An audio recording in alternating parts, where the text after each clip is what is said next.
Bienvenue dans le podcast des Initiés, la saison 2. Aujourd'hui, on accueille un nouvel artiste qui est Ludivine de Sublime Cupic. Bonjour Ludivine, j'espère que tu vas bien. Hello, ça va et toi? Oui, ça va très bien. Comment tu te décris en tant qu'artiste? Je suis créatrice de bijoux upcyclés, mais j'aime l'art dans toute sa splendeur, on va dire.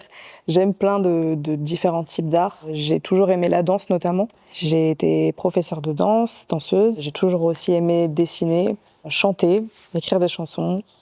Enfin voilà, j'aime vraiment beaucoup de choses dans l'art. Aujourd'hui, tu as créé ta marque qui s'appelle Sublime Cupic. Comment toutes ces disciplines artistiques, elles se retrouvent aujourd'hui un peu au sein de...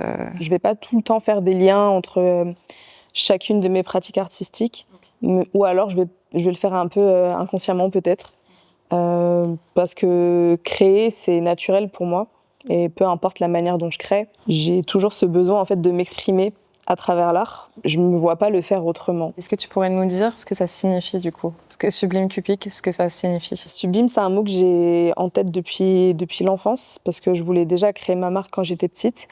Et j'avais envie de dire qu'on peut tous être beaux à notre manière, avec un mot un peu moins courant que dire tu es belle ou tu es beau. Cupic, c'est venu un peu après. C'est mon nom d'artiste. Et je tenais à le mettre dans le nom de ma marque. Je me suis inspirée d'un manga. Le manga s'appelle Monster Soul. Il n'est pas très connu. Il y a vraiment 2 tomes, donc bon voilà, c'est très court. Et dans ce manga-là, il y avait un personnage qui servait pas à grand-chose. C'est un peu bizarre dit comme ça, mais je kiffais ce personnage. Et en fait, la seule chose qu'il faisait, c'était dire Cupic. J'ai aimé ce mot sans pouvoir vraiment l'expliquer. Et je l'ai réécrit à ma manière et c'est devenu mon nom d'artiste. Quand est-ce que tu as créé ta marque? Et aujourd'hui, qu'est-ce que tu fais avec la marque? Qu'est-ce que tu vends comme produit? Depuis 2024, à peu près, je vends des bijoux upcyclés. Pour expliquer un peu, l'upcycling, c'est réutiliser des anciennes matières, des anciens objets pour en recréer un de qualité supérieure. C'est pas juste des bijoux que je crée, je m'inspire des histoires des autres. J'adore mettre en valeur nos différences. C'est un sujet qui a toujours été central dans ma vie. Donc pouvoir le faire avec des bijoux, pour moi, c'est vraiment un accomplissement, on va dire. Je suis contente de faire ça. C'est pas évident de raconter ce genre de choses avec des bijoux. De prime abord, quand on pense à un bijou, on pense au côté esthétique. Mais j'avais envie que ce soit plus que ça et c'est aussi pour ça que je fais de l'upcycling. Je me voyais mal, on va dire, créer une entreprise qui reflète pas mes valeurs. Plus je vais faire quelque chose qui me ressemble et qui est sincère, plus, selon moi, ça peut toucher d'autres personnes aussi. Donc, chacun des bijoux que je fais est unique. Du coup, ça prend encore plus de sens parce que si tu prends un bijou chez moi, tu sais qu'il n'y a personne d'autre qui l'aura. Et au final, ça reflètera vraiment ton histoire à toi. Du coup, aujourd'hui, les bijoux que tu portes, ce sont ceux que tu as créés? Les boucles d'oreilles que je porte, je les ai faits, le collier aussi. C'est des créations qui sont essentiellement en perles et en acier inoxydable. Des perles seconde main que je vais chiner en brocante. J'aimerais aussi que tu me parles de la danse. Quelle influence aussi elle a eu? Ça a toujours fait partie de moi. Je pense que des fois, j'ai même du mal à ressentir l'impact que ça a sur moi, justement parce que c'est naturel pour moi. Ça m'a quand même beaucoup aidée. La danse, ça m'a vraiment, on va dire, obligée à me concentrer sur ce que moi j'ai envie de faire et pas sur le regard des autres. Le rapport à moi-même, c'était un peu compliqué. La danse m'a beaucoup aidée à, on va dire, m'accepter. À l'heure actuelle, c'est plus mon métier. Oui. J'ai été professeure de danse, je le suis plus, mais je pense que je serai toujours danseuse en soi. Je fais de la danse depuis que j'ai peut-être 6 ou 7 ans, on va dire de façon officielle, parce que je me suis inscrite à des cours de danse. J'ai rarement arrêté de danser, et les seules fois où je l'ai fait, ça n'a pas duré très longtemps parce que c'était bizarre pour moi, enfin je me sentais pas assez bien, on va dire. Pour moi, c'est vraiment une forme d'épanouissement de danser. C'est un des piliers de ma vie. Puis j'aurais pas pensé que ma professeure de danse allait me proposer à 18 ans de la remplacer. Et moi, je me suis dit, pourquoi moi? Parce qu'en soi, elle est professeure de danse depuis des années, elle connaît plein de danseurs, elle a plein d'autres élèves aussi. Et bref, du coup, moi, ça m'a beaucoup touchée. Du coup, tu enseignes, tu transmets ce que tu as appris, tu transmets aussi des valeurs. À transmettre et aussi à apprendre des élèves en vrai. Parce que c'est un échange au final. Je leur donne, mais ils me donnent aussi beaucoup. Justement, dans ce truc de transmission et valeurs, toi, il y a quelque chose qui, aujourd'hui, dans ta marque de bijoux, peut être relié à ça?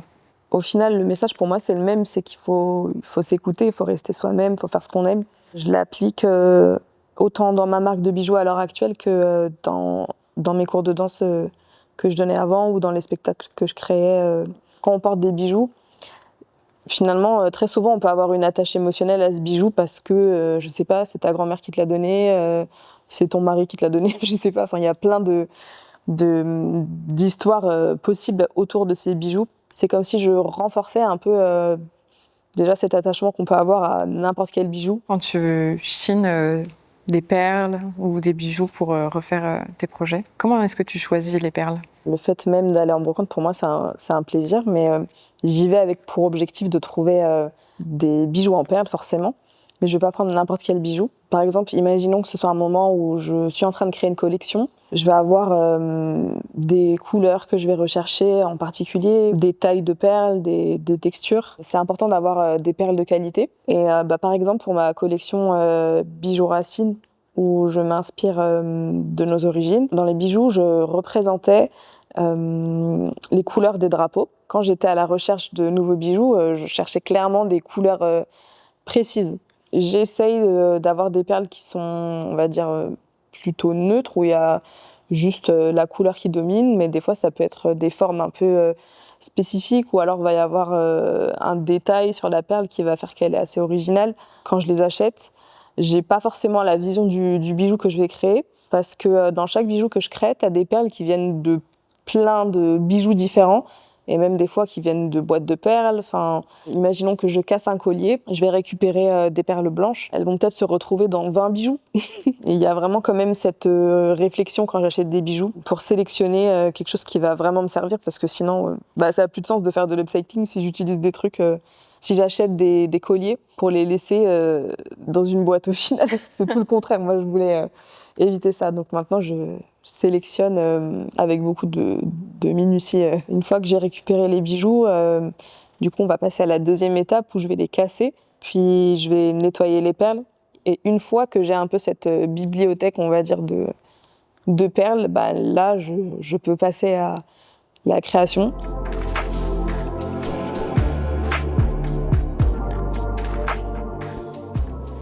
On a beaucoup de bijoux Oui. qui font partie de différentes collections, si j'ai bien compris. Voilà, c'est ça. Ceux qui sont un peu plus devant, les bijoux blancs, on va dire que c'est des hors-série. À l'époque où j'ai fait ces bijoux, j'avais pas encore forcément le lien direct avec les histoires des autres. Les survivants de la collection Souvenirs sonores. Donc celui qui est juste ici, le collier Jenné, et après tous les autres colliers, ils font partie de la collection Bijoux Racines, où je me suis inspirée de nos origines, et donc plus précisément des couleurs qu'il y a dans nos drapeaux. L'histoire qu'il y a autour du bijou, c'est des personnes qui t'ont raconté leur histoire. Quand j'ai eu cette idée, j'ai organisé un shooting / tournage, parce qu'en fait il y avait 9 modèles, chacun représentait son pays. Je les ai fait porter les bijoux qui représentaient leur pays, mais aussi les bijoux qui représentaient d'autres pays. Okay. Et surtout, je les ai fait témoigner en plus de porter le bijou. Ils ont raconté une anecdote personnelle par rapport à leur pays et aussi un peu parler du rapport au bijou dans leur culture. Faire ces témoignages en plus des bijoux, c'était nécessaire pour vraiment diffuser ces inspirations que j'ai eues au final. J'ai tenu à représenter différentes régions du monde, des drapeaux qui ont des couleurs différentes, des pays qui ont des cultures différentes. Tu m'as dit que celui-là, c'était l'Inde. Des perles que tu as chinées. Exactement, orange, blanc et vert, essentiellement en brocante et aussi sur Vinted. Et au niveau de la confection, tu vois, les perles, elles sont disposées sur un fil, mais j'ai rajouté des pendentifs et des chaînes en acier inoxydable. Et je mets aussi quasiment tout le temps une chaînette ajustable, du coup pour que ce soit un minimum inclusif, pour que peu importe la taille de ton cou, tu puisses le porter. Celui-ci c'est le Brésil, du coup vert, jaune, blanc, un tout petit peu de blanc. Puis j'essaye aussi de changer la forme des bijoux à chaque fois. Je fais des structures différentes. Il y en a pas mal où j'utilise de l'acier inoxydable, des chaînes en acier inoxydable. Okay. Et du coup, ça, on va dire que ça habille le cou.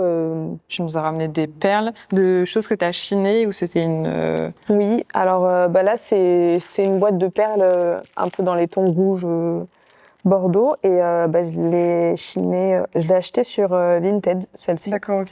Quand j'achète un bijou que je casse, c'est moi qui dois les mettre dans des boîtes, des compartiments, après les avoir triés, etc. Et ça prend beaucoup de temps. J'aime bien, mais ça prend beaucoup de temps. Est-ce que par rapport à ces collections, du coup, il y en a des prochaines qui vont sortir? J'ai déjà l'idée d'une prochaine collection. Je veux m'inspirer de nos couleurs de peau, aussi différentes soient-elles, que ce soit de la peau la plus claire à la plus foncée ou une peau avec des imperfections, des particularités.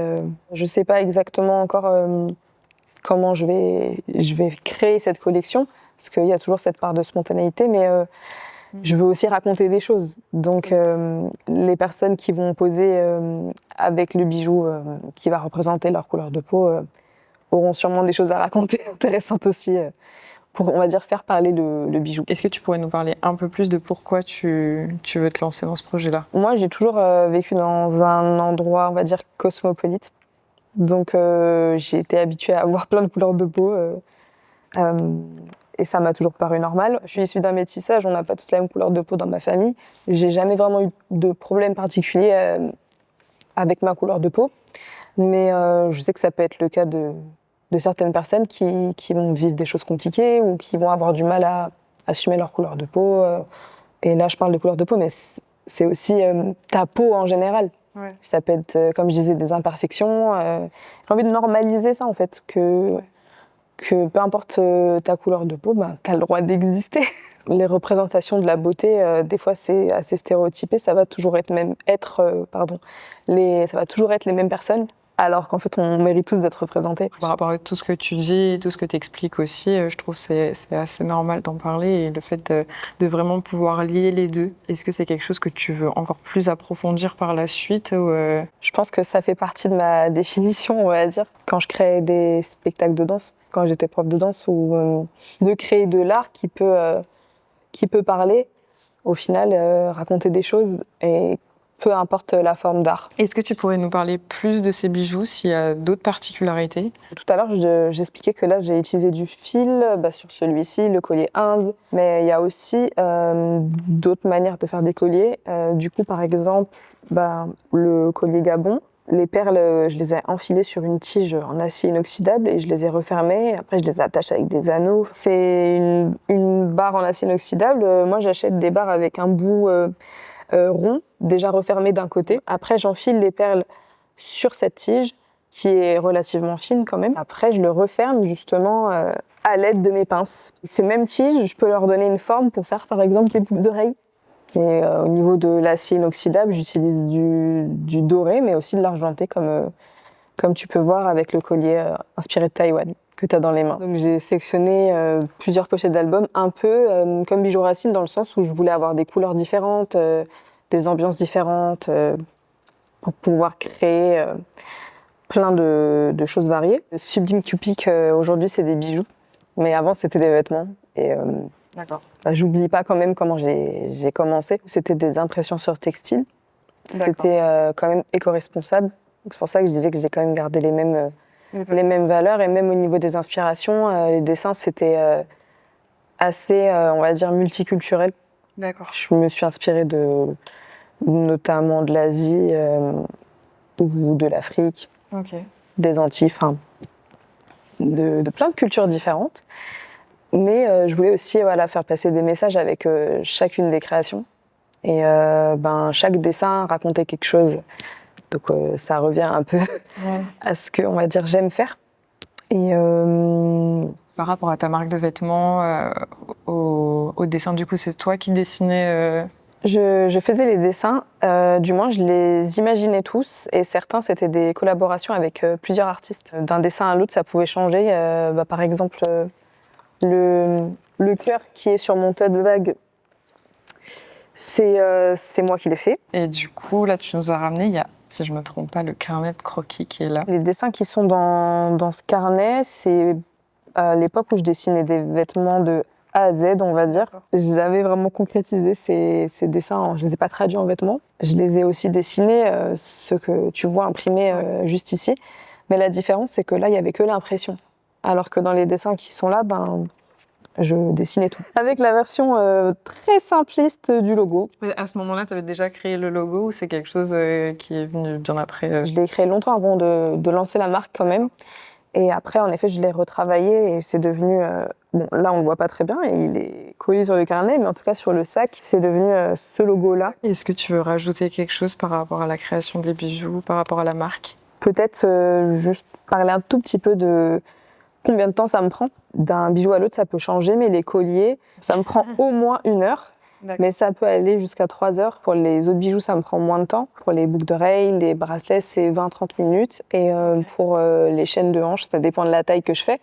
Mais ça peut prendre 1 heure à peu près. Et il y a aussi les bijoux pour cheveux, que j'en ai pas parlé. Tu l'accroches sur tes cheveux avec une spirale en fait. Tu fais passer ta mèche de cheveux dans la spirale ou alors tu peux même accrocher la spirale sur un chouchou en soi, sur une queue de cheval. Ça prend quand même pas mal de temps. Mais là, tu comptes pas le temps où tu pars chiner les perles et tu pars... Exactement. C'est ça, parce que là, c'est vraiment le temps de confection. Je le compte pas vraiment. Enfin, c'est un peu compliqué à compter parce que comme j'expliquais, quand je nettoie des perles, je sais pas encore dans quel bijou elles vont aller. Enfin, voilà, notamment les bijoux, il y a certains où il y a des perles en pierre, ça donne une autre valeur au bijou.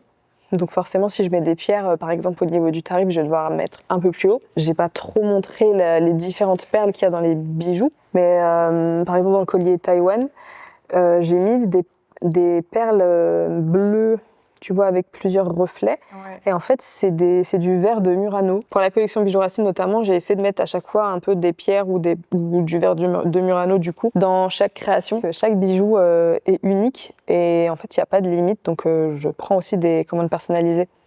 Donc, si par exemple, quelqu'un veut que je fasse son album préféré en bijoux, d'ailleurs, ce ne sera pas forcément un collier, ça peut être un autre type de bijou. C'est tout à fait possible et c'est ça aussi que j'aime, le fait de pouvoir créer à partir d'une demande. Et par exemple, pour la collection Bijoux Racine, on me demande très très souvent d'autres pays que j'ai pas encore fait. En fait, tu peux le faire. Il faut juste me contacter et du coup, je peux prendre des commandes personnalisées. Ça m'est même arrivé de faire des choses qui n'étaient pas un type de bijou que je fais déjà de base. J'ai fait un bijou pour la tête, par exemple, ou une chaîne de hanche beaucoup plus, on va dire, élaborée que ce que je fais d'habitude. Et je kiffe trop faire ça aussi, pouvoir essayer des nouvelles choses. Donc, je vais aussi faire mes premiers ateliers. Oh, trop chouette. Moi, je suis assez contente. Et du coup, les personnes qui pourront s'inscrire et ils pourront créer leurs propres bijoux racines, du coup, inspirés de leur drapeau, leurs bijoux inspirés de leur album préféré, ou en fait, juste le bijou qu'ils ont envie de faire. Enfin, voilà. Il y a plein de possibilités. Ils pourront même faire un bijou pour téléphone, parce que c'est le dernier produit que j'ai rajouté pour l'instant. Je faisais pas avant les bijoux pour téléphone, mais à force de faire des événements ponctuels type marché, pop-up, ça m'arrivait pas mal de fois que des personnes me disent mais j'aime trop ce que tu fais, c'est super beau, mais moi je porte pas trop de bijoux. Je pense qu'on peut clôturer du coup l'atelier.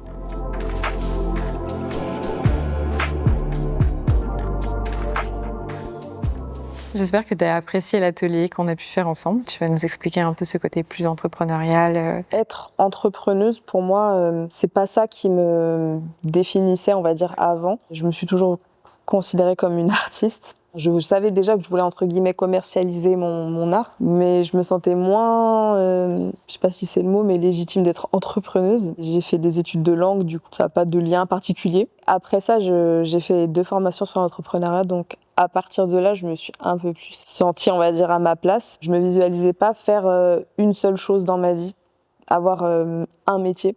C'est un truc que je comprenais pas trop quand on était à l'école et qu'on nous demandait quel métier veux-tu faire plus tard. Je disais que je voulais être styliste, mais c'est déjà très bien, mais au fond de moi, je savais que...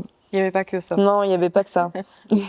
L'entrepreneuriat, je me suis dit que ça pouvait me correspondre parce qu'il faut être très polyvalent. Être artiste et entrepreneuse, je pense pas que je pouvais faire mieux. Pour, ça tombait sous le sens. C'est ça. Pour avoir des activités diverses et variées, on va dire, et que mes journées se ressemblent pas. J'ai ce besoin d'essayer plusieurs choses. D'ailleurs, il y a des périodes de ma vie où j'ai pu faire trop de choses.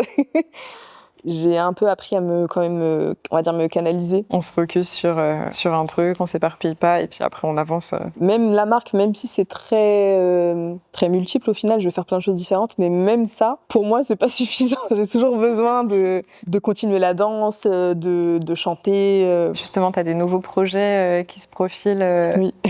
Oui. Oui. Je pensais pas que ça allait arriver aussi vite. Je suis hyper contente parce que ma première chanson va sortir. Je suis hyper contente de pouvoir accomplir ça. Même si la marque, c'est ma priorité, je me suis dit, bon, autorise-toi à faire autre chose parce que des fois, il faut un peu ne pas être trop concentrée sur ça, dans le sens où je vais me mettre une pression pas possible et je vais penser que à ça. Parce que ouais, chanter, j'aime beaucoup faire ça, mais dans ma chambre, j'ai pas l'habitude que quelqu'un écoute mes chansons. C'est assez déstabilisant, mais je suis contente. Ça va sortir sur toutes les plateformes. Enfin, des gens vont écouter ce que je fais. Et puis au-delà de ça, ce sera un rendu plus professionnel et c'est surtout ça que je voulais. Parce que écrire des chansons, c'est bien, mais si l'enregistrement n'est pas, on va dire, qualitatif, tu peux pas vraiment te rendre compte du potentiel de la chanson, je pense.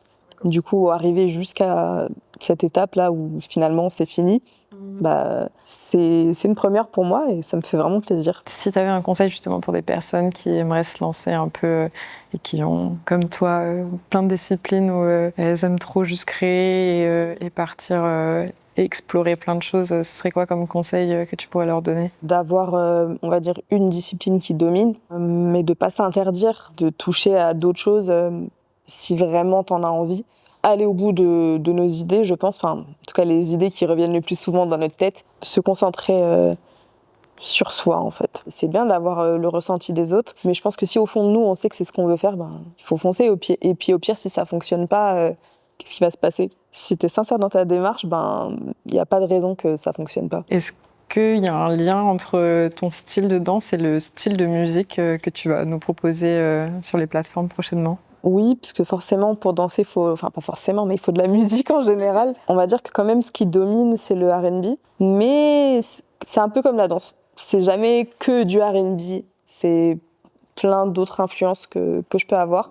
J'ai écrit des chansons dans plein de styles différents et j'écris plus en français qu'en anglais. Je fais les deux et j'ai même déjà mis du créole aussi dans mes chansons. Donc j'ai des inspirations variées. Donc je pense que ça se ressent aussi dans ce que je crée. Cupic, ça reste aussi ton nom d'artiste de scène? Oui. En fait, ça fait des années que dans ma tête, Cupic en concert. Mais enfin, en gros, ce nom d'artiste, je l'ai créé un peu pour ça. Et aujourd'hui, du coup, si tu devais choisir une discipline, malgré le fait que tu sois pluridisciplinaire, qu'est-ce que tu choisirais entre la danse, la musique ou la création de bijoux? Financièrement parlant, je dirais la création de bijoux. Au-delà de choisir la création de bijoux, je choisis ma marque, vraiment ce projet de marque en fait, qui peut potentiellement évoluer. Merci d'avoir regardé cet épisode du podcast de la saison 2. Checkez sur Instagram les comptes de Ludivine, Sublime Cupic et Cupixpert, et son site internet qui est Sublime Cupic. Je vous conseille d'aller vous abonner à la page YouTube des initiés ainsi que le compte Spotify. Et je vous dis à très bientôt.